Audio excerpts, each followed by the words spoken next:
Gracias, Jimena. Buenos días para todos. Eh, pues primero me presento, mi nombre es Juan Sebastián Muñoz, soy estudiante de segundo semestre de Geología en la Universidad Nacional y pues este semestre entré a ser parte de lo que es el semillero de vulcanología y geotermia, que como mencionaba Jimena, está apenas como resurgiendo.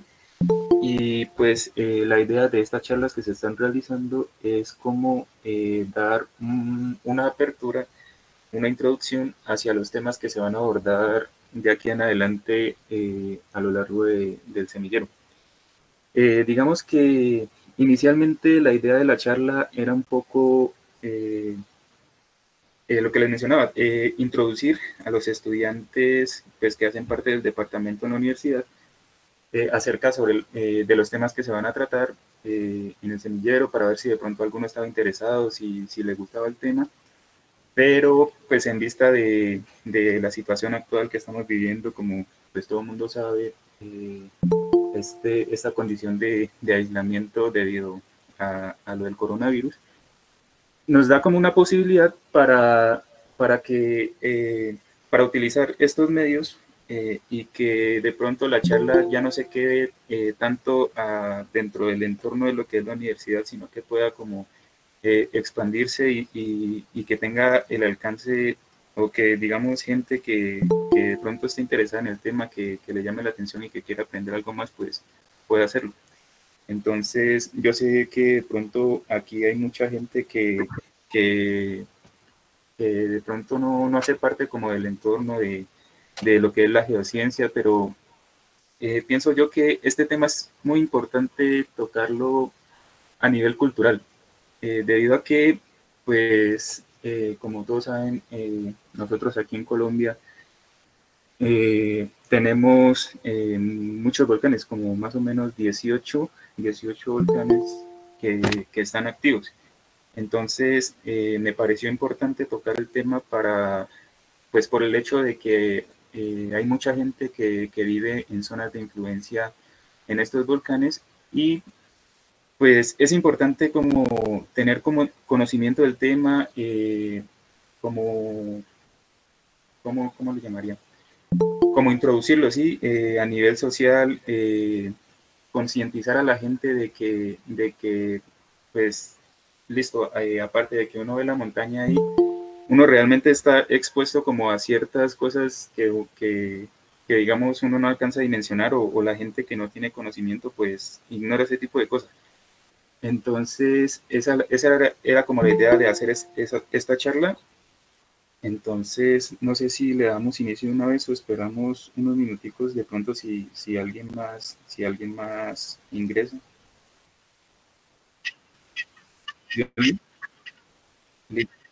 Listo. Entonces, pues considerando que, como les mencionaba, sé que aquí hay mucha gente que de pronto no tiene conocimiento previo en el tema, hay gente que de pronto sí tenga, pues ya sea de pronto experta, tenga algún tipo de conocimiento al respecto. Pero inicialmente quiero dar como una introducción general sobre lo que son ciertos procesos de la Tierra que son importantes para poder entender. eh, pues después el tema que se va a tocar, que es propiamente los riesgos y peligros ocasionados por las erupciones volcánicas.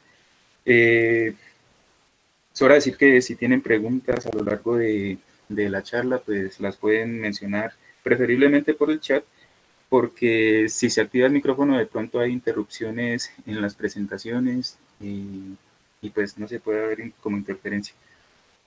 Y si hay gente que de pronto sabe un poco más a profundidad del tema, quiere hacer algún aporte, una observación, también es bienvenida. Aquí estamos como todos para poder aportar lo que sabemos. Entonces, inicialmente presento este esquema un poco para entender lo que es la estructura interna del planeta y cómo se comportan los materiales en estas zonas. Digamos, la parte más interior del planeta está compuesto por el núcleo. El núcleo, a su vez, está compuesto por materiales muy densos, pesados como lo son metales como el hierro, el níquel, y está a unas temperaturas que rondan aproximadamente los 5000 grados centígrados. Una temperatura similar, por ejemplo, a lo que es la superficie del Sol.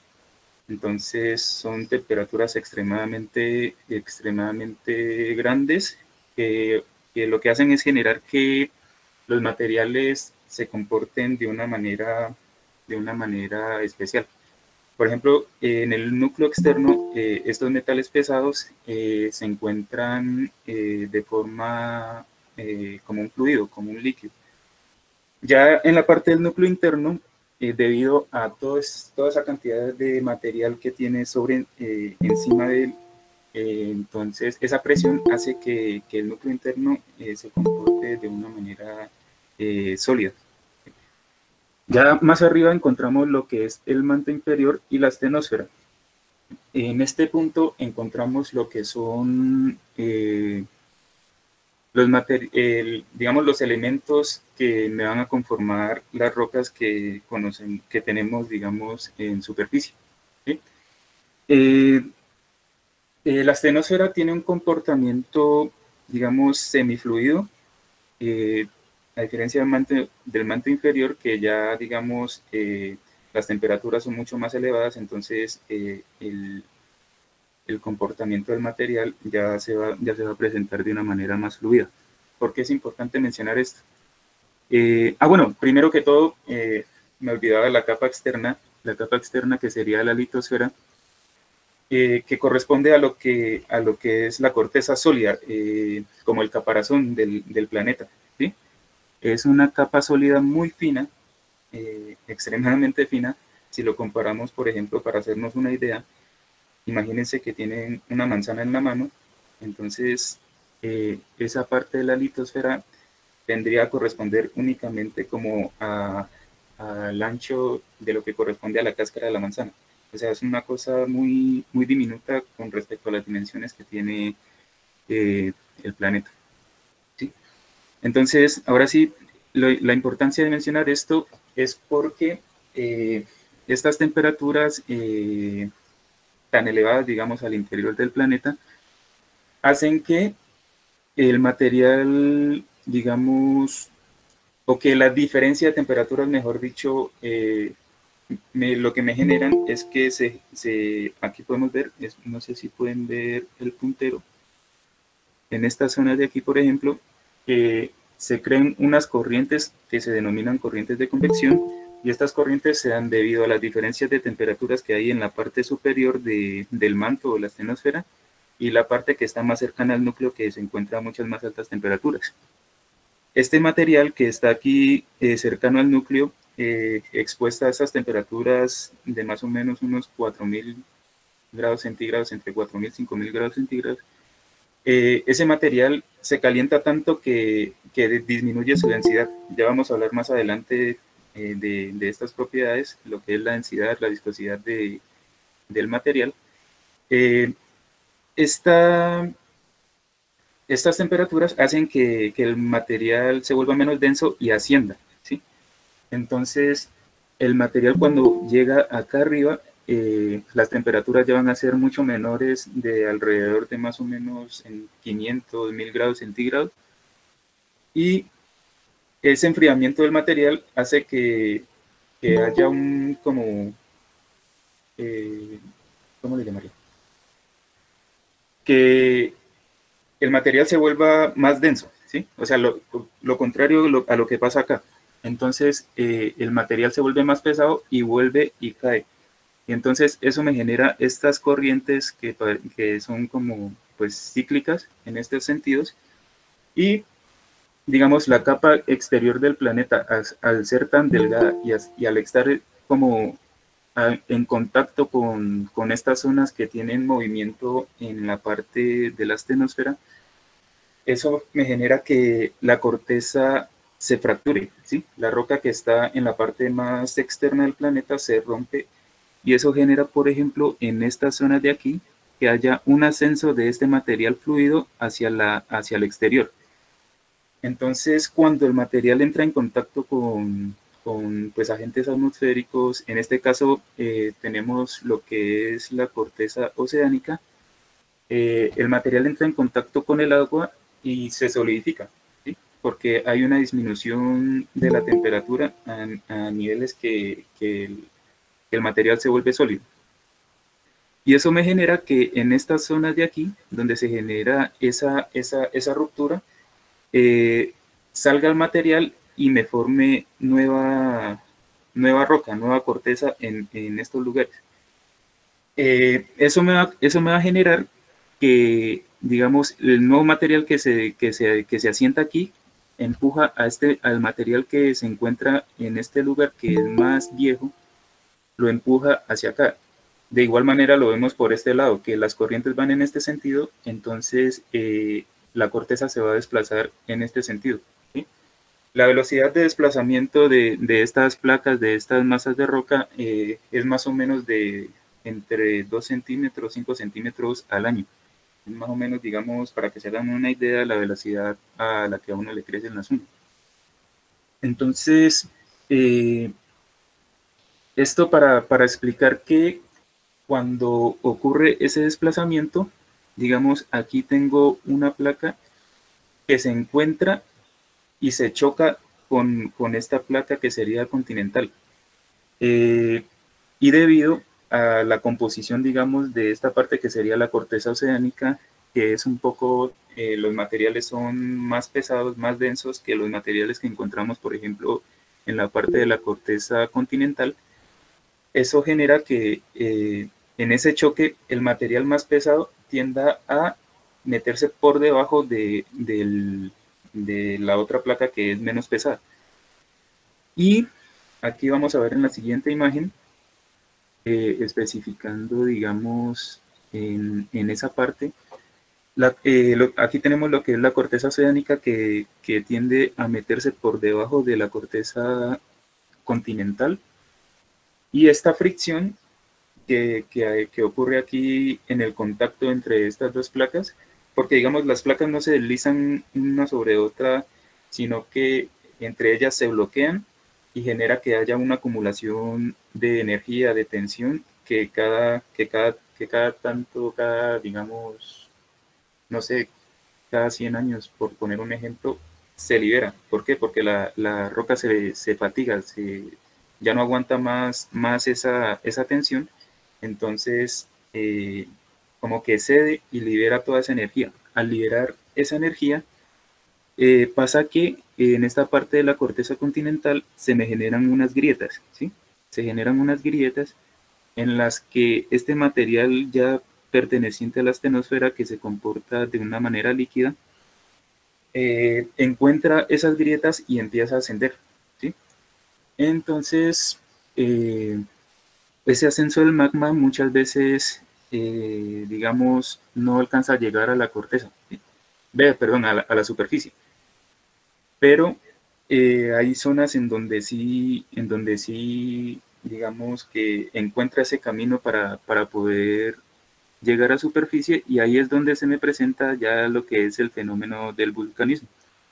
Eh, Esto, bueno, a manera de explicación para las personas que de pronto no conocen mucho el tema, bueno, aquí lo anterior es para, digamos, entender que entonces la superficie del planeta no es como una bola totalmente rígida, compacta, sino que está dividida en placas.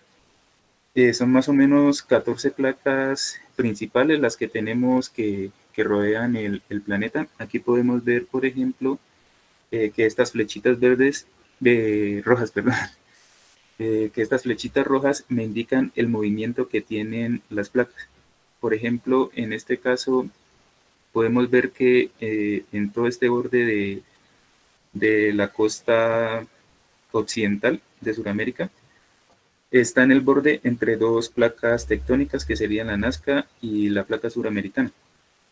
Por ejemplo, la placa de Nazca tiene un movimiento en este sentido hacia donde lo indican las flechas y tiende como a meterse debajo de la placa suramericana. Asimismo ocurre aquí pues en todas estas placas, en todos los límites, y esto es para que entonces relacionemos estos bordes, estos límites con, digamos, la ubicación geográfica de lo que son los volcanes a nivel mundial. ¿Sí? Aquí nos podemos dar cuenta, por ejemplo, que la mayor parte de los volcanes se encuentran ubicados en estas, digamos, paralelamente a estas líneas, a estos límites entre las placas tectónicas. Podemos ver, por ejemplo, que este sombreado como rojo corresponde también a zonas de alta actividad sísmica, que también coincide con estos límites entre las placas. Todo eso hace parte de la dinámica del planeta. Digamos que la ciencia que estudia todo este tipo de movimientos, de fenómenos, es relativamente nueva. Antes no se aceptaba, pero es la que ahora da pie para explicar todos los procesos que han pasado a lo largo de la Tierra, y entre ellos también para poder entender lo que es el fenómeno del vulcanismo. La mayoría de los volcanes y de la actividad sísmica a nivel mundial se encuentra ubicada en esta franja que voy a señalar aquí con el puntero, ¿sí? Que se le conoce como el Cinturón de Fuego del Pacífico, donde se encuentra más del 75% de la actividad sísmica y volcánica a nivel mundial. Aquí podemos ver, por ejemplo, unos datos generales. Se estima, por ejemplo, que en el mundo hay cerca de 2.000 volcanes entre activos e inactivos distribuidos a lo largo de todo el planeta, como acabamos de ver. De esos 2.000 volcanes, digamos más o menos unos 1.600 son activos y tienen como potencial de hacer erupción. Aquí estaba lo que les mencionaba, lo de que cerca del 75% de los volcanes activos e inactivos se encuentran en el cinturón de fuego del Pacífico. Los países que tienen mayor cantidad de volcanes activos son Chile, Estados Unidos, Japón, Rusia e Indonesia. ¿Sí? Y digamos que la población que vive dentro de las áreas de influencia de pronto en una eventual erupción volcánica es considerablemente alta. Son 500 millones de personas en todo el mundo que digamos, pueden verse afectadas en el caso de que haya algún evento eruptivo de gran, digamos, de gran magnitud o de baja magnitud. Aquí es donde radica, digamos, la importancia de lo que yo mencionaba de abordar estos temas, y porque, como les mencionaba, la ciencia que explica este tipo de fenómenos es relativamente nueva. Entonces digamos que lo que sabemos hoy en día es muy poco, ¿sí? Digamos, se tienen pocos datos debido también a que este tipo de fenómenos no es como muy recurrente. Ocurre, digamos, en ciclos que pueden ser de 50, 100, 200 años, y estamos hablando de que digamos, la parte de la geología, la tectónica de placas, es una ciencia que apenas llevará, si mucho, unos 100, 120 años de que ha sido como aceptada. Entonces, no se cuenta con muchos datos, muchos registros para poder entender mejor cómo se dan este tipo de fenómenos. Entonces, ese es como el reto hoy en día dentro de la comunidad científica, especialmente pues las geociencias, poder entender un poco mejor cómo ocurren este tipo de eventos, este tipo de fenómenos, para que en un futuro de pronto se tenga la capacidad de poder preverlos. ¿Sí? tanto como cuándo va a ocurrir, digamos, una erupción volcánica, poder dar, digamos, una fecha certera, porque hasta hoy día, eso es como imposible de saberlo, ¿sí? Cuándo se va a dar el evento exactamente. Y también poder dar como la magnitud que va a tener también el evento eruptivo. Entonces, partiendo de ahí, ya vamos a entrar en explicando, digamos, unos conceptos que también toca tener en cuenta para poder entender estos diferentes factores que pueden ser riesgosos para las personas en caso de una actividad eruptiva. Aquí, digamos, presento 4 imágenes de poblaciones que están aledañas digamos, a un volcán, ¿no? Son personas que, digamos, viven diariamente su vida normal como sin dimensionar, sin ser conscientes realmente del peligro que están afrontando. Por ejemplo, esta primera imagen corresponde a la ciudad de Nápoles, ubicada en Italia, y aquí al fondo podemos ver el famoso volcán que imagino que muchas personas han escuchado, que se llama el Monte Vesubio. Este volcán fue el responsable de toda la cantidad de muertes y de la destrucción prácticamente de Pompeya. Eso es algo que se menciona mucho, entonces este volcán es muy famoso por eso. Aquí a la derecha, en la parte superior, podemos ver al fondo, este es el Monte Fuji. Es un volcán que queda ubicado en Japón. Y aquí podemos ver, esta es la ciudad de Tokio, una de las ciudades más densamente pobladas y pues, de las ciudades más importantes que hay en el mundo. Alrededor de 37 millones de personas viven aquí en el área de influencia de este volcán. 37 millones de personas, estamos hablando casi 3/4 de la población de Colombia. Eso es mucha gente. En este caso, en la ciudad de Nápoles, me olvidé comentar, viven alrededor de unas 500.000 personas que pues también pues, están expuestas a una posible erupción de este volcán. Los dos casos que hay acá abajo ya son acá en Colombia. Esta de la parte izquierda, en la parte inferior, corresponde al volcán Galeras. Y acá abajo podemos ver la ciudad de Pasto, que cuenta también más o menos con una población de unos 450.000 habitantes, que se pueden ver también afectados por, por un posible evento eruptivo. Y este es un caso de pronto un poco más alejado, pero lo puse porque resulta que esto es Popayán y yo soy de Popayán. Acá al fondo podemos ver el volcán Puracé, que se encuentra ubicado a 26 kilómetros al suroeste de la ciudad. Entonces, bueno, esto es un poco para entender la problemática y el riesgo al que están sometidos diariamente estas personas que viven en las áreas de influencia de estos volcanes. Entonces, ahora sí, entrando en materia, vamos a empezar hablando de lo que es el magma. El magma es el material que se encuentra en el interior de la Tierra, en el manto, y es una mezcla de materiales rocosos fundidos, quiere decir que son líquidos, que puede contener partículas sólidas y gases disueltos. Está formado mayormente por silicatos y según el porcentaje de sílice que contenga se clasifica en básico cuando el contenido de sílice es inferior al 52%, intermedio cuando el porcentaje de sílice está entre 52 y 63%, y ácido cuando supera el 63%.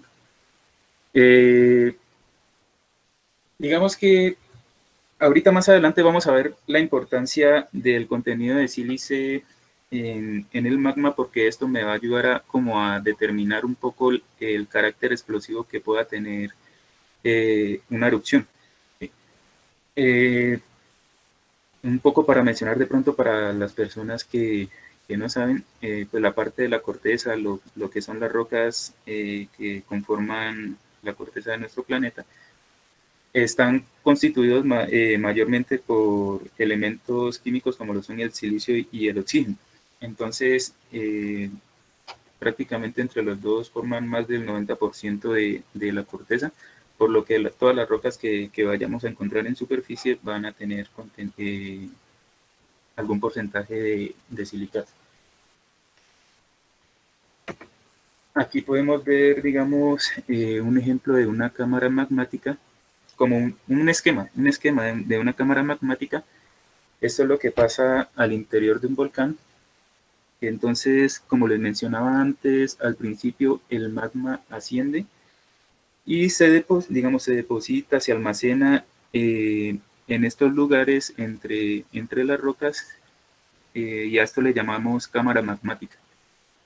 Cuando, digamos, eh, hay una condición de equilibrio, en el sentido de que la presión que tiene esta cámara por encima es igual a la presión, perdón, que está ejerciendo este fluido hacia arriba. Cuando tenemos una condición de equilibrio, entonces vamos a tener unas condiciones, digamos, estables en lo que es el comportamiento del volcán. Pero ¿qué pasa? Que cuando, por ejemplo, yo tengo una inyección de más material fundido aquí, eso va a generar que la presión aumente acá en el interior. Entonces eso va a generar que el magma fracture estas rocas y empiece a ascender. Y a medida que va habiendo más inyección de material, entonces ese magma va a buscar grietas que haya por aquí, por la roca, y si no las encuentra, pues las genera. Hasta que logra llegar a superficie, que es cuando ya se genera el evento eruptivo. Eso lo vamos a explicar, pues lo voy a explicar un poco mejor más adelante. Pero aquí era como para mostrarles lo que es más o menos una cámara magmática. Y ahora voy a entrar a hablar de las propiedades físicas del magma, que pues es un tema importante también para entender, eh, para poder dimensionar, digamos, la violencia o el peligro que se pueda tener ante una eventual erupción. Entonces, la primera propiedad de la que vamos a hablar es la temperatura, que la temperatura depende del punto, digamos, en el que la roca. El punto de fusión quiere decir el punto en el que la roca pasa de ser sólida a líquida, ¿sí? El punto en el que esa energía me genera que la roca ya no se comporte de manera sólida, sino de manera líquida. Y también va a depender del tiempo de ascenso a la superficie. Me explico en esta parte. Por ejemplo, me devuelvo a la imagen. Si, digamos, el ascenso de este magma hacia la superficie se da de una manera, digamos, muy lenta, en ese tiempo que se demora, digamos, este ascenso, el magma tiene más posibilidad de enfriarse, ¿sí?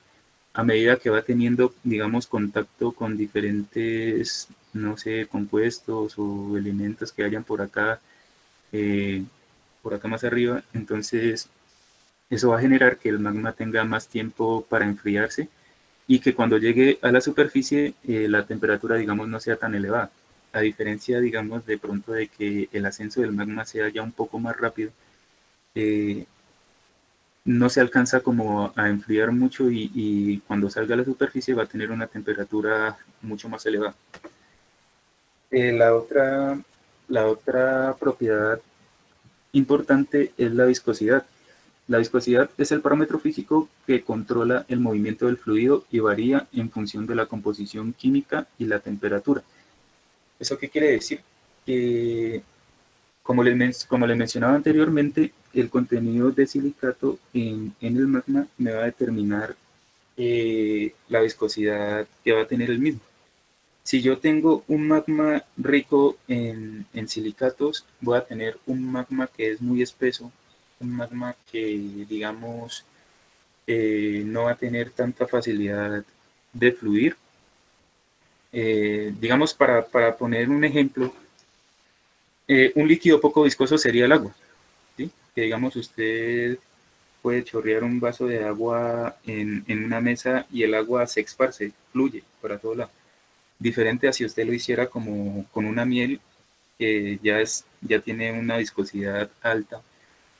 Cuando uno quiere, digamos, sacar miel de un tarro, uno tiene que quedarse con el tarro así un rato esperando que la miel salga porque no tiene esa facilidad de fluir como lo tiene el agua, por ejemplo.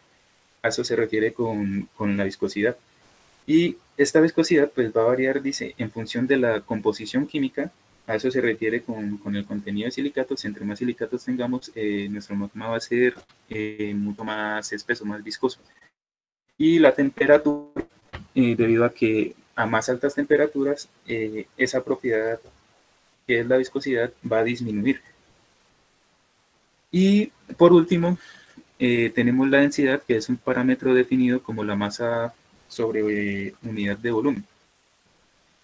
Para que me entiendan un poco esta propiedad, imagínense que tienen, no sé, 1 kilogramo de hierro y 1 kilogramo de algodón, para que se hagan una idea. Ese kilogramo de hierro no va a tener, digamos, el mismo volumen, las mismas dimensiones que tiene el algodón, ¿sí? Entonces, se dice que el hierro es mucho más denso porque es mucho más pesado por, por unidad de volumen que el algodón. Entonces, eso es un poco para que me entiendan la definición de lo que es la densidad. Y las propiedades químicas del magma depende del tipo de roca del que procede y su evolución hasta salir al exterior. ¿Por qué? Porque el magma, cuando va ascendiendo, se va encontrando en el trayecto con otros tipos de compuestos, de elementos con los que se puede ir mezclando. Entonces, la composición de ese magma va a ir variando a medida que va ascendiendo sobre la corteza. El análisis de la composición de las rocas volcánicas nos proporciona información de su origen, dado que no podemos analizar el magma directamente en su lugar de formación en el manto. Pues es evidente que nosotros no podemos como hacer una excavación hasta nivel del manto. Eso es ha sido como imposible hasta ahora. Entonces nos es muy difícil estudiar directamente el magma que se encuentra en profundidades. Entonces, el recurso que se tiene es estudiar las rocas que nosotros podemos encontrar en superficie, que nos dan como una idea de lo que, digamos, del contenido eh, de ese magma. Ahora vamos a hablar sobre la actividad eruptiva, ya entrando en el tema de las erupciones volcánicas. La erupción es el resultado de la llegada del magma a la superficie del planeta. El magma puede llegar directamente desde la zona de generación, como en la imagen podemos observar aquí en la parte izquierda. El magma asciende y sale a superficie directamente desde la fuente de origen, que sería acá abajo ya en la parte del manto. O puede darse también después de haber reposado en cámaras magmáticas, como en el caso que vemos aquí en la parte derecha, que el magma asciende y se deposita, se almacena aquí en medio de las rocas. Y a medida que va habiendo más inyección de material, el magma va ascendiendo mucho más y se encuentra acá con, con otra cámara magmática hasta que por último ya llega a la superficie. Esto es importante mencionarlo porque estos dos tipos de actividad eruptiva me van a generar como diferentes procesos eruptivos, ya vamos a ver por qué. Ahora vamos a hablar sobre lo que es el índice de explosividad volcánica. Esto me indica la violencia que va a tener una erupción. ¿Sí? ¿Y cómo se mide? Pues se mide dependiendo de la columna de material que la erupción, digamos, lanza hacia la atmósfera. Aquí podemos ver, por ejemplo, que que un índice, digamos, de nivel uno es cuando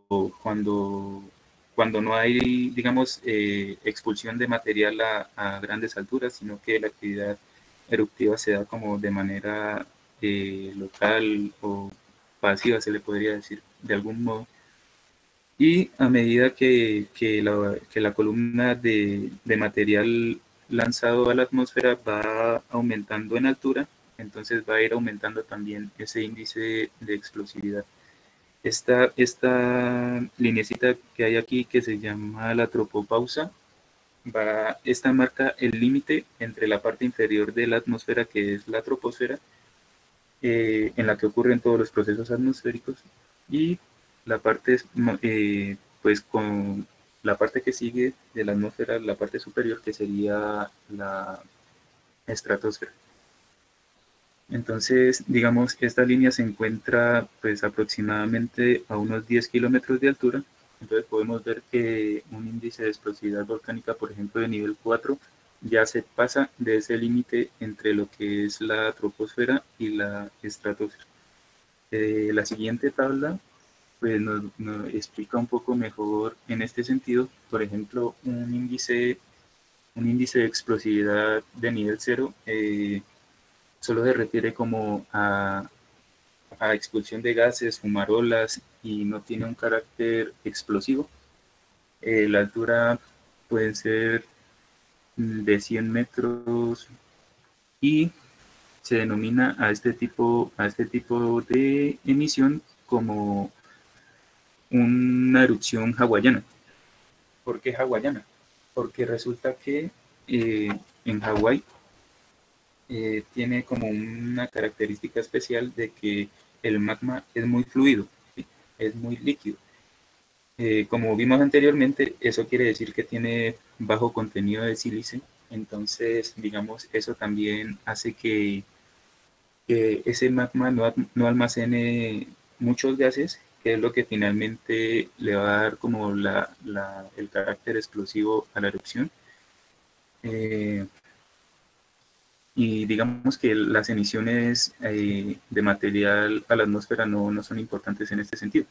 Y nos damos cuenta que a medida que va aumentando el índice de explosividad, entonces ya vamos a tener mucho más material que se está emitiendo a la atmósfera. Eh, ya digamos, un nivel 9 sería un nivel catastrófico, por decirlo así, lo que se denomina una supererupción, que lanza más de 100 kilómetros cuadrados de material a la atmósfera, y eso puede tener consecuencias muy graves a nivel del clima del planeta, de pues, de la vida en general, ¿sí? Entonces, esta tabla nos indica eh, el, como la explosividad dependiendo de la altura de columna de material que tenemos en las erupciones. Aquí tenemos algunos peligros que se dan cuando tenemos erupciones volcánicas.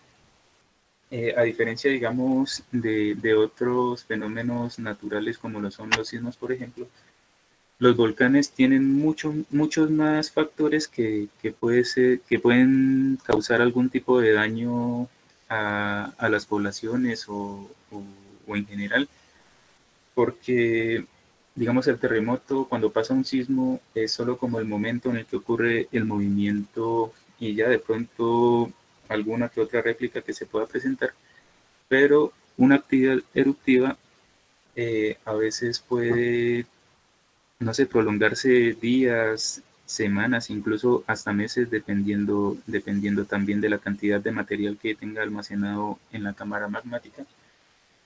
Entonces son muchos más factores que pueden ser riesgosos, que pueden causar algún tipo de daño a las personas o al entorno o al ambiente.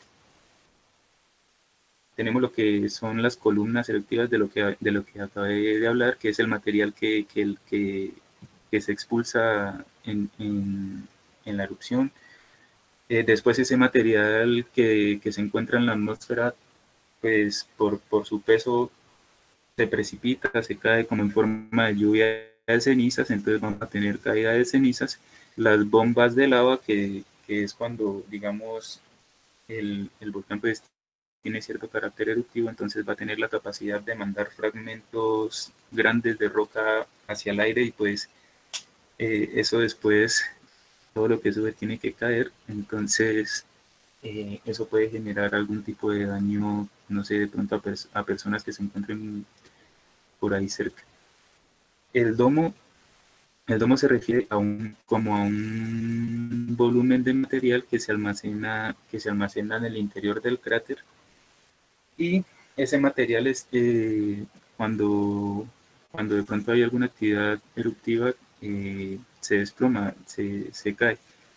Entonces eso me puede generar, no sé, un movimiento en masa importante que pueda de pronto afectar a zonas que se encuentren más acá abajo.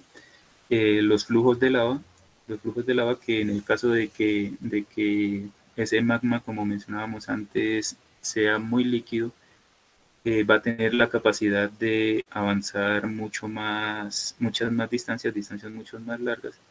Entonces puede ser un peligro para personas que se encuentren viviendo por ahí cerca. El LAR eh, es un... Este es el resto de factores. Vamos a ver, digamos, más a profundidad más adelante. Entonces, para continuar, vamos a empezar hablando por los flujos de lava. Esa imagen que se ve ahí corresponde a un flujo de lava producido por el volcán Kilauea en Hawái, debido a que precisamente tiene como una viscosidad baja, se comporta de manera muy líquida, entonces tiene la capacidad de fluir, de recorrer distancias muy largas. Aquí podemos observar que hay casas, pasa por medio de una carretera, entonces el impacto que tiene este tipo de flujos es muy peligroso para las personas, incluso eh, afecta pues obviamente a nivel económico a la población.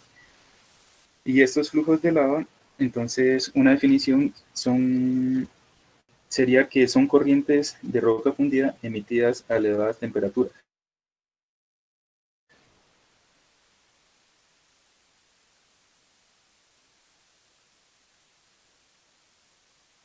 Estas lavas pueden ser expulsadas por el expulsadas por en las laderas, en las partes laterales del volcán. Los flujos de lava, como pueden ver en la imagen, destruyen todo a su paso. Sin embargo, no representan un peligro muy grave debido a que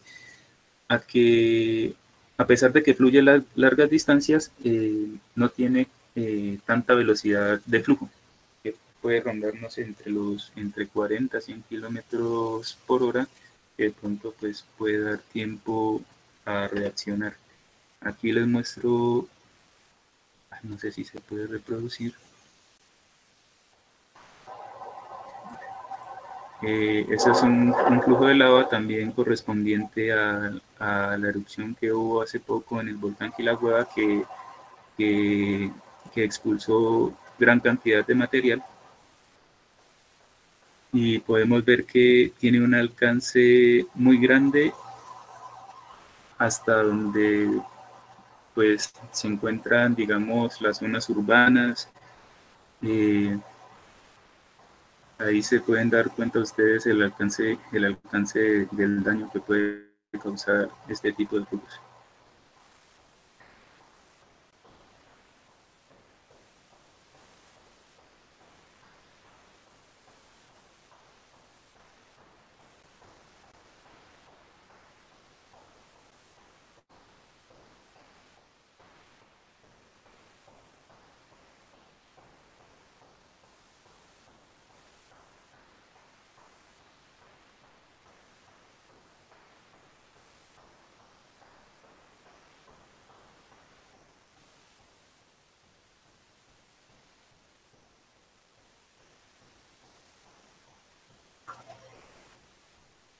Bueno, seguimos con otro peligro que serían los flujos de lodo o también conocidos como ladares.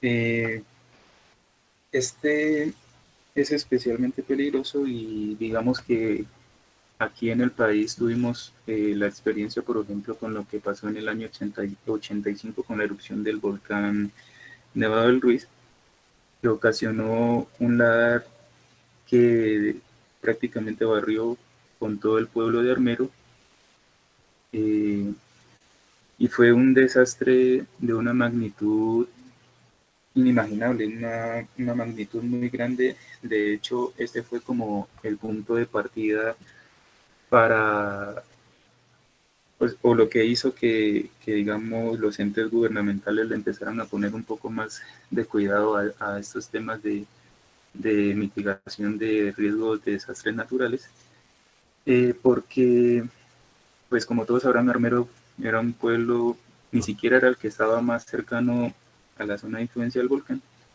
pero eh, pues estas corrientes, estos flujos de lodo llegaron hasta allá y arrasaron con todo, mató alrededor de 21.000 personas y la población total del pueblo eran como 28.000, prácticamente mató a tres cuartas partes de la población.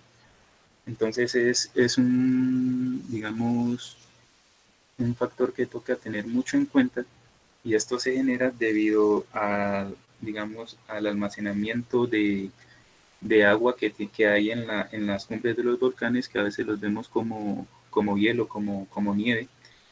Esta nieve, al entrar en contacto con el material caliente que resulta de la erupción volcánica, se mezcla, o sea, primero se derrite y después se mezcla con todo el material que sale producto de la erupción, y tras de eso va recogiendo todo el material que va encontrando de ahí para abajo. Entonces eso empieza a fluir y se empieza a formar estas grandes masas de lodo que pueden llegar a tener alcances muy, o sea, pueden alcanzar distancias muy altas.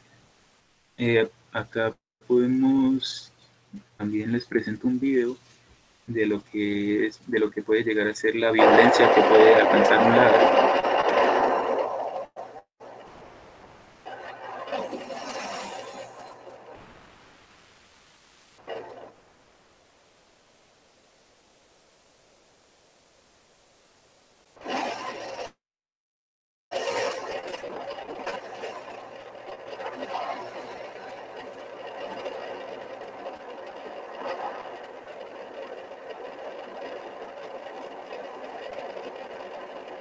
Ahí podemos ver cuando viene la avalancha, la cantidad de material que transporta.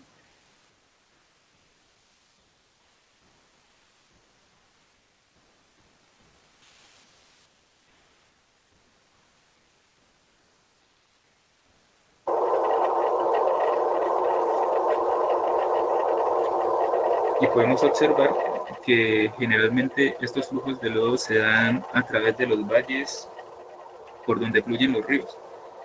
¿Y qué pasa? Que normalmente las poblaciones están ubicadas en sectores aledaños a los ríos precisamente por la necesidad que tiene la gente de suministrarse del servicio de agua. Entonces, cuando ocurre un evento de estos, va a haber mucha gente que va a estar expuesta a posibles daños ocasionados por estas avalanchas, por estos lados. Eh, Otro de los peligros es por el colapso. En este caso se refiere a masas que hacen parte de lo que es el edificio volcánico. Aquí en la foto podemos observar que pues, los dos son el mismo volcán y la foto está tomada desde el mismo lado. Eh, en la parte izquierda tenemos el volcán Santa Elena antes de la erupción del año 1980, que fue una erupción que ocasionó uno de los mayores movimientos en masa que se han registrado en la historia. Prácticamente tumbó la montaña. Esto se produjo debido a que en el ascenso del magma, digamos, el camino que siguió no fue el que de pronto se esperaría para salir por la parte superior que corresponde al cráter, sino que eh, fluyó de manera lateral. Entonces eso ocasionó que el material suelto que se encontraba en las laderas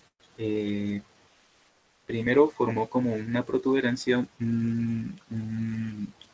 como si le hubiera salido un chichón, y cuando ya el peso de esa masa no, digamos, no se pudo soportar más, todo eso se vino abajo y ocasionó que hubiera eh, una erupción de carácter bastante fuerte, bastante dañino. Aquí en el video se puede ver lo que fue el derrumbamiento de esa pared que correspondía al edificio volcánico.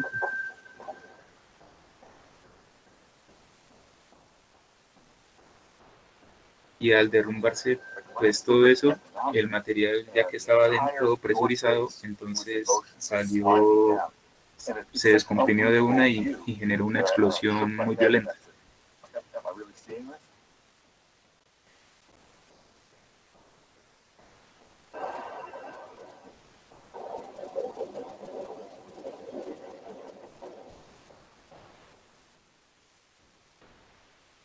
Y bueno, otros de los peligros son la caída de ceniza y piedra pómez. Digamos, cuando ocurre la erupción que lanza todo ese material a la atmósfera, todo ese material es transportado por las corrientes de aire hacia, puede tener alcance de, no sé, kilómetros, puede recorrer grandes distancias y después ese material precipita, se cae en forma de lluvia de ceniza y podemos ver en la foto la afectación que ha tenido algunas viviendas debido a la caída de este material, de esta ceniza. Se ve bastante considerable.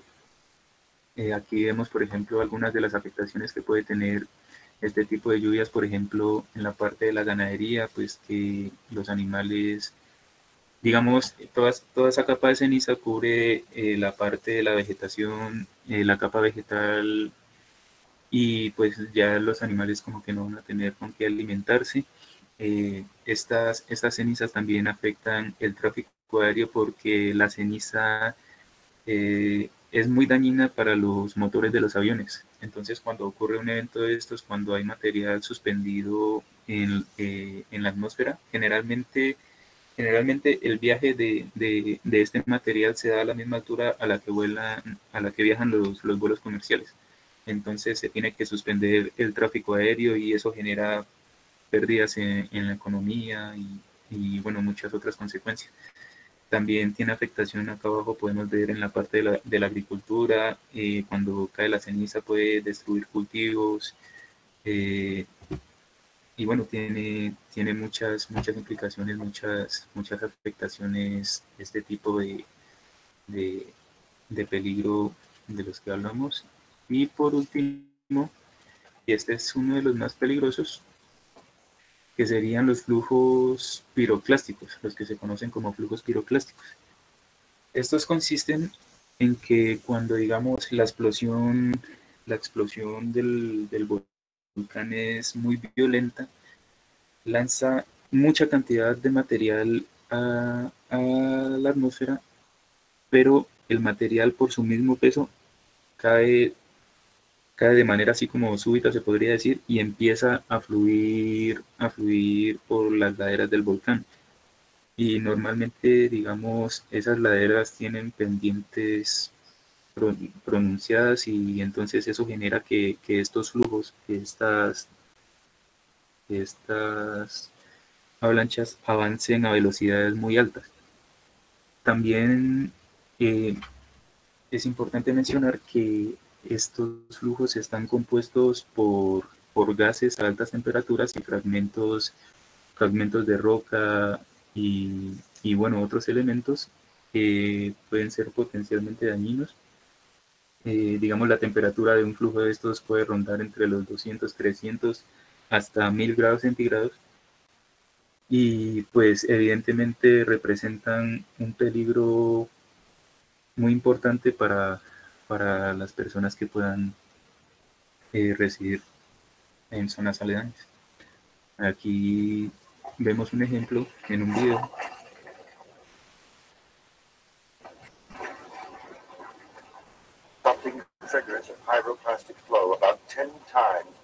Vemos que el material desciende a muy altas velocidades, entonces es prácticamente imposible escaparse de un flujo de esos.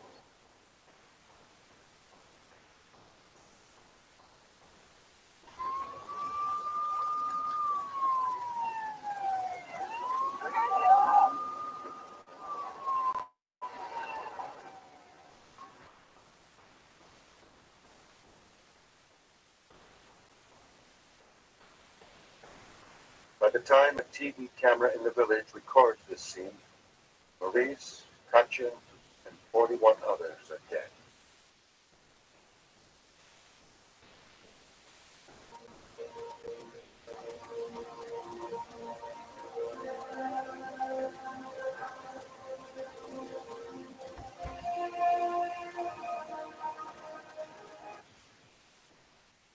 Bueno, y por último, me olvidaba de este que también es importante, que es la emisión de los gases volcánicos.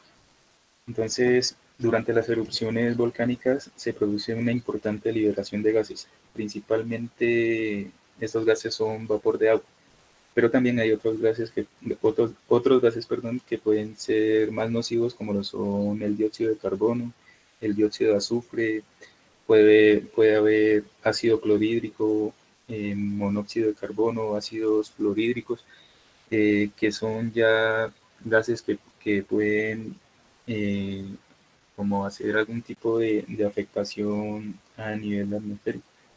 En el caso de los ácidos, de los gases, por ejemplo, el dióxido de azufre, que cuando es lanzado hacia la atmósfera y se empieza a mezclar con las partículas que se encuentran en la parte superior eh, de lo que es la troposfera, empieza a interactuar con otras moléculas y puede generar después lluvias ácidas y afectaciones como lo que son contaminaciones del agua, eh, y otro tipo de consecuencias.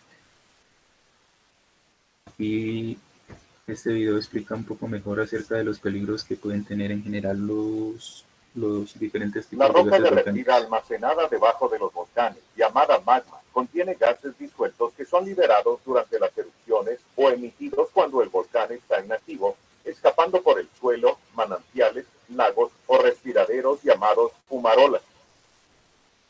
Hay varios tipos de gas volcánico. Algunos forman nubes como niebla, conocida como fog. Otras veces los gases son invisibles. El gas más común es el vapor de agua. Las plumas de vapor suelen alzarse en la atmósfera por encima de los volcanes. También pueden haber otros gases que en cantidades sustanciales pueden ser tóxicos para la gente y animales y dañar cultivos y propiedades. El dióxido de carbono es incoloro e inodoro, es decir, no puedes verlo u olerlo. Es más pesado que el aire, almacenándose en terrenos bajos, lagos o espacios confinados. Breve exposición al dióxido de carbono puede provocar pérdida de conciencia y muerte. Otros gases contienen azufre. Estos son incoloros, pero tienen un fuerte olor, como a huevos podridos. Los gases sulfurosos irritan tu piel, ojos, nariz y garganta. El olor puede ser una advertencia, pero desaparece a altas concentraciones, siendo muy tóxico y causando pérdida de conciencia y muerte. Peligros de largo alcance pueden formarse cuando los gases reaccionan con lluvia, formando lluvia ácida, y con la luz del sol y la atmósfera, creando partículas que causan impactos a la salud hasta cientos de kilómetros alrededor del volcán. Las erupciones grandes pueden producir tanto gas que el clima global puede verse afectado durante años cuando el gas bloquea parte de la energía solar. Plumas persistentes de gases volcánicos pueden causar daños a largo plazo a la agricultura y a la salud de la gente. Incluso a bajas concentraciones, algunos gases pueden tener un efecto dañino, pero pueden hacerse adaptaciones para vivir con la la amenaza. Eventualmente, los gases se diluyen en el aire y dejan de ser dañinos. Los científicos monitorean los gases volcánicos durante y entre erupciones. El monitoreo puede permitir a que se emitan alertas cuando los niveles de gas son peligrosos. Y listo, esos son, digamos, a grandes rasgos lo que corresponden a los peligros que se pueden generar por las erupciones volcánicas. Y habiendo mencionado esto, ya vamos a entrar a hablar de lo que son los riesgos volcánicos. Y el riesgo podría definirse como la expectación de que ciertos eventos produzcan un impacto negativo sobre los elementos antrópicos expuestos de un área. Esto quiere decir que si el hombre, digamos, no se encuentra en zonas aledañas donde pueda verse afectado, entonces se dice que no habría riesgo. El riesgo se mide a partir de tres factores que son la peligrosidad, la vulnerabilidad y la exposición. La peligrosidad se refiere a la probabilidad de que en un lugar o en un intervalo de tiempo determinado pueda haber algún tipo de evento, en este caso un evento eruptivo. El concepto de peligrosidad volcánica engloba algunos eventos que se producen en un volcán que pueden producir daños a personas o a bienes.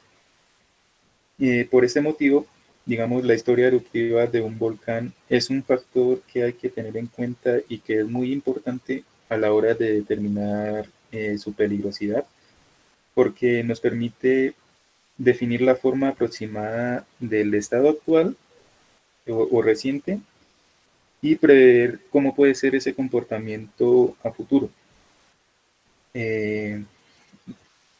Después, lo que se refiere a la exposición, digamos, representa el valor de los bienes que puedan estar sujetos a pérdidas por daños provocados pues, por las erupciones, digamos, siendo su valor cero cuando no hay ningún bien presente en el área afectada por un fenómeno de esto, por un fenómeno natural.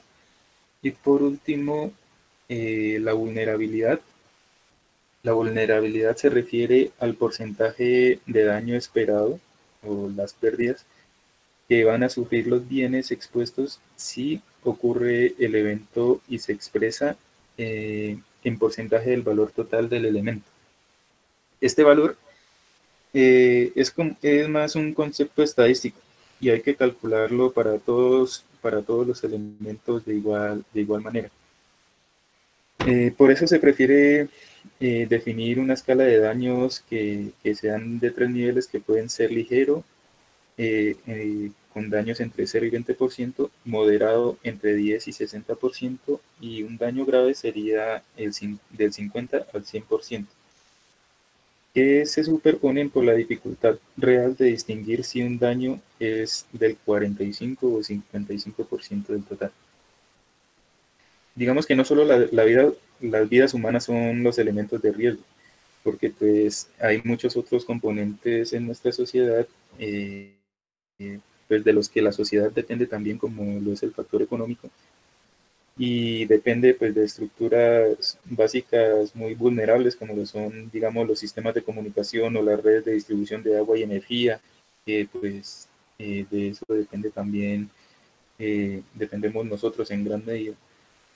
Además, la complejidad pues, de la sociedad tecnológica también hace que sea mucho más vulnerable, por lo que, digamos, cuando hay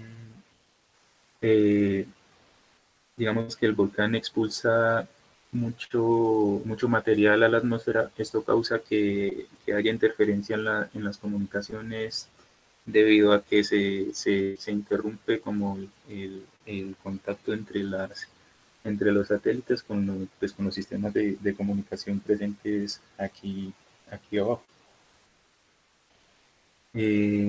Entonces, este diagrama nos muestra los pasos necesarios que deben realizarse para una adecuada gestión de una crisis volcánica. Y lo primero y lo más importante es conocer el volcán. ¿Y qué significa conocer el volcán? Quiere decir, digamos, conocer eh, su capacidad explosiva, qué tipo de consecuencias puede tener en caso de un evento eruptivo, lo que mencionamos anteriormente, los diferentes tipos de peligro que puede generar. Y a partir de ahí tenemos, o es importante, una vez definido eso, saber qué se va a hacer en caso de una actividad eruptiva, cómo se va a avisar a la gente para que no vaya, digamos, a haber una situación no sé, de asustar a la gente, de alarmarla sin necesidad, se podría decir. Este tema se puede pues abordar de ciertas maneras para que este tipo de cosas no ocurran. Con respecto a lo que se tiene que hacer, entonces se tiene que, pues con base en estudios, se realizan los mapas de peligro y los mapas de riesgo y tener una red de vigilancia constante que sea continua para poder ver, digamos, cambios en la variación de los parámetros de, de estos parámetros que pronto puedan variar y que me quieran decir que hay una actividad como que no es normal, que no es normal del volcán. Entonces, por eso esa red de vigilancia tiene que ser continua. Y a partir de ahí, pues tienen que hacerse planes de emergencia y pues todo esto lleva a que se tenga, digamos, una buena gestión ante estos eventos. Un mapa de riesgo volcánico eh, se genera, digamos, se empieza por este lado, lo que es la parte A, que sería seleccionar el tipo de erupción, pero pues no seleccionar, sino definirlo con bases científicas, con estudios. Después se tiene que pues, definir su localización, la probabilidad de que ocurra o no una posible erupción. También toca tener en cuenta, y es muy importante esta parte de la topografía, por lo que mencionábamos anteriormente, de que cuáles pueden ser las posibles rutas de los flujos, de los lahares, de los flujos de lava, de los flujos piroclásticos y cosas que me puedan indicar cuáles pueden ser las zonas que pueden tener mayor riesgo ante un evento de estos. Eh, con esto se construye pues, un modelo como de simulación que proporciona el mapa de peligros, que vendría siendo esta parte de acá. Y se incorpora la información económica también, porque como acabamos de mencionar, no solo las vidas humanas importan, sino también los otros factores que son importantes. Aquí esta tabla menciona un poco los peligros también que puede tener una erupción volcánica y el tipo de daño que puede causar. Por ejemplo, una proyección de bombas y escorias quiere decir el material que es lanzado al aire, que puede tener gran tamaño, que pueden causar daños por impacto o debido a las altas temperaturas a las que salen, pueden causar incendios. La caída de piroclastos, eso genera, digamos, que esas lluvias de ceniza, digamos, se depositan a veces en la parte superior de las estructuras, y estas estructuras, digamos, no están diseñadas para soportar ese peso, entonces puede ocasionar colapsos, daños en la agricultura, como vimos, y daños en instalaciones industriales, ganadería y, bueno, muchos factores. Eh, Ahí, bueno, se menciona en otros tipos, por ejemplo, el colapso total o parcial del edificio volcánico, que fue lo que vimos del video de lo que ocurrió en el año 1980 en el Monte Santa Elena. En este caso, pues, menos mal no había como como zonas muy cercanas que se hubieran podido ver afectadas directamente por ese movimiento en masa, pero sí hubo otro tipo de consecuencias que causaron mucho daño. Ahí hay otros factores que ya se mencionaron, como los gases, los ladares, las ondas de choque, que es cuando, digamos, el volcán explota, entonces genera una onda que viaja a altas velocidades y puede ocasionar rotura de cristales y paneles. Eh, Puede ocasionar terremotos o temblores debido al ascenso del magma cuando la roca se fractura al interior del volcán. Eso genera sismos, genera unos mini terremotos que, que pueden ocasionar daños o inestabilidad en la parte de las laderas, lo que corresponde a la parte del edificio volcánico. Puede ocasionar deformaciones en el terreno también debido por el mismo ascenso del magma o fallas que hayan presentes en la zona. Y bueno, hay muchos otros factores que, como vemos, pueden ocasionar diferentes tipos de daños y consecuencias. Aquí se explica un poco el semáforo de un volcán. Esto se refiere como al nivel de actividad que tiene el volcán y el nivel de riesgo que pueden presentar las personas en ese momento. ¿Por qué se utiliza un semáforo? Eh, Porque pues todo el mundo está familiarizado con el semáforo, que el semáforo pues son tres colores y además, digamos, o sea, la complejidad misma que tiene una erupción volcánica no permite gestionar como en la práctica más niveles de alerta, ¿sí? Esto también se debe a que, digamos, cada volcán tiene como su personalidad, por decirlo así, su comportamiento diferente. Entonces es muy difícil como generar un solo nivel de alerta para definir todo ese tipo de actividades que pueda presentar. Este semáforo permite definir en cada momento cómo deben actuar los equipos técnicos que intervienen en la gestión de la crisis volcánica, así como también las comunicaciones que se deben establecer a, no sé, estamentos como las de protección civil, también para uso exclusivamente interno de los diferentes grupos que intervienen en el seguimiento de la actividad volcánica, sin trascender a la población, y se utilizan otros niveles para cada color. Entonces podemos ver, por ejemplo, en la imagen que cuando está en nivel verde, en alerta verde, podría decirse así, se pueden desarrollar las actividades normalmente. Eso quiere decir que digamos, el nivel de actividad del volcán está siendo estable, no ha tenido variaciones significativas que puedan indicar que algo está pasando en el interior que pueda como dar indicios de que hay una posible erupción. Un nivel amarillo quiere decir que hay variaciones ya un poco más significativas de la actividad del volcán, entonces en ese momento ya toca estar un poquito más atento, ¿sí?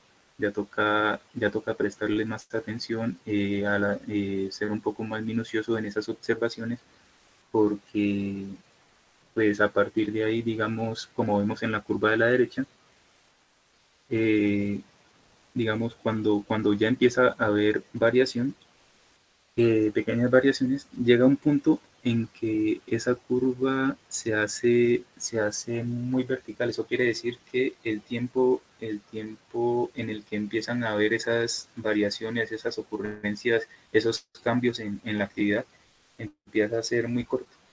Entonces va a dar menos tiempo como a reaccionar. Ya cuando se está en nivel de alerta rojo, ya toca evacuar la población y se deben activar los protocolos que se tienen para el manejo de estas emergencias. En esta tabla se explica mejor, digamos, cada nivel de alerta.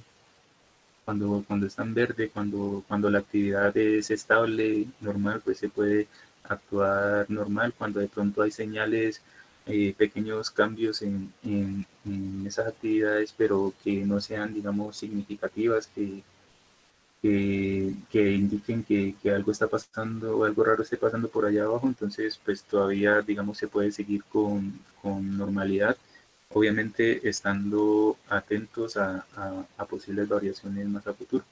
Y lo que les venía mencionando, el nivel amarillo, pues ya es cuando hay un incremento, un mayor incremento en la aparición de otros indicadores. Ya ahí se tiene que empezar a monitorear el volcán de una manera más sigilosa, más atenta, y toca estar muy pendiente ya a posibles variaciones que puedan indicar o que algo realmente está pasando, o que hay un peligro real de erupción. Lo que ya sería el nivel de alerta rojo, ya es cuando se tiene, ya cuando la erupción es prácticamente inminente, ya se tiene certeza de que va a ocurrir. Hay diferentes sistemas pues para vigilar los volcanes, como puede ser la observación directa. Digamos que eso es un poco como les tocaba a las personas antes de que se empezara a estudiar esto ya propiamente como una ciencia, eh, o cuando no habían tecnologías para desarrollar la investigación que se puede realizar hoy en día. Digamos que habían indicios que reflejaban que había cierta actividad anómala, como lo eran, por ejemplo, las emisiones de ceniza por el cráter, o digamos, la contaminación del agua, posibles variaciones en los colores de las rocas que indican digamos, algún elemento se adicionó o ocasionó que hubieran esas variaciones.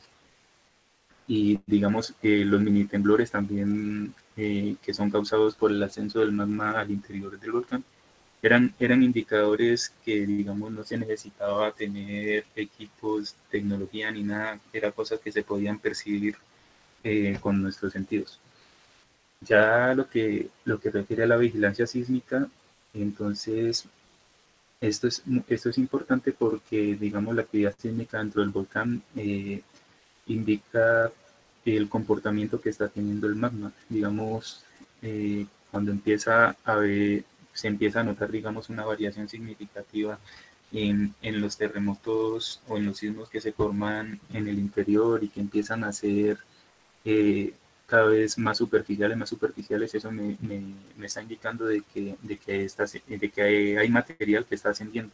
Entonces, eso es importante manejarlo. Las deformaciones también. Para las deformaciones, hoy en día se utiliza tecnologías GPS que, digamos, me miden en tiempo real la ubicación de puntos específicos, puntos de referencia que se ponen a los alrededores del edificio volcánico, con el objetivo de mirar posibles desplazamientos que esté teniendo, que se estén dando en la montaña, y que puedan dar algún indicio de que el material que está en el interior pueda estar moviéndose, pueda estar fluyendo, pueda estar ascendiendo. La emisión de gases también, digamos que cuando se tiene una actividad estable, entonces nosotros tenemos una emisión de gases que es un poco constante. Digamos que son ciertos gases específicos, y cuando empieza a haber variación en estos indicadores, por ejemplo, que hay la aparición de un gas que normalmente no se presenta cuando tenemos actividad estable, entonces hay que ponerle cuidado, eh, y ver de pronto qué esté ocasionando estas variaciones. Y, y hay otros métodos, pero eso ya tiene que ver más con, digamos, eh, es un poco relacionado a lo que es la parte de la observación, por lo que, digamos, cuando hay emisión de cenizas, eh, estas cenizas son transportadas por el aire, ¿sí? Por la atmósfera, y como ya venía mencionando, esto puede ocasionar de pronto a que, es, a que me afecte, digamos, la parte de lo que es el tráfico aéreo, ¿sí? Entonces se realizan otro tipo de mediciones en ese sentido para tener la tranquilidad de que de pronto alguna emisión de esas no vaya a causar algún daño en en el sistema de viajes aéreos. Y por último, ya para concluir, dice que cuando se vive en un área volcánica activa es necesario el desarrollo de medidas de prevención centradas en los siguientes ámbitos: lo que es el conocimiento de la actividad volcánica, el sistema permanente de vigilancia, la ordenación de usos y gestión del territorio, planificación ante emergencias y la educación y divulgación, que es muy importante para que la gente que vive en estas zonas y sea consciente de, de lo que está pasando, de los peligros a los que se está enfrentando. Entonces, eso era todo. Eh, no sé si tienen alguna pregunta.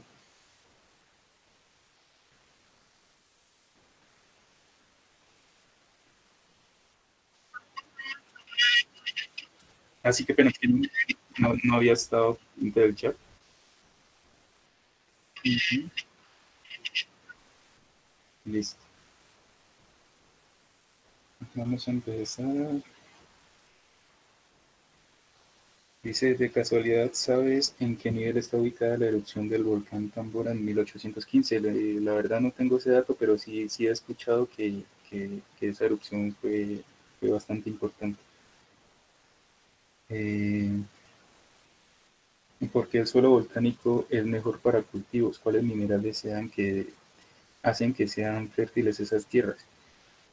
Tampoco tengo la respuesta, pero este tema sería como bueno abordarlo para de pronto una futura charla, o no sé si de pronto alguien de los que está presente les pueda responder esta pregunta, pero sí sería como interesante tratar el tema sobre los nutrientes que pueden aportar las erupciones al suelo para la parte de la agronomía.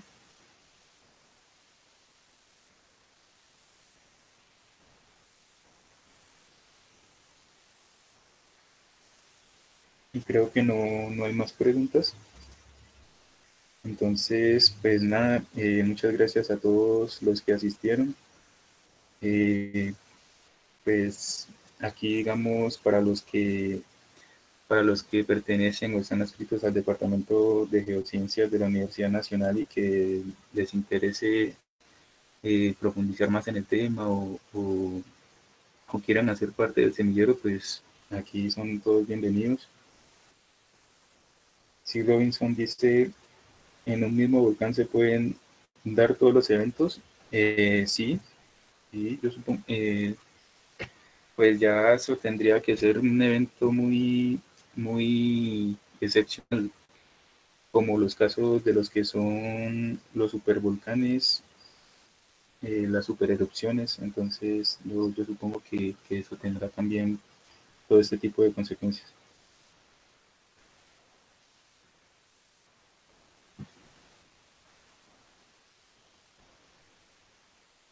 Listo, no, muchas gracias a todos por asistir y pues nada, no tengo nada más que agregar. No sé si Jimena tenga algo más que decir.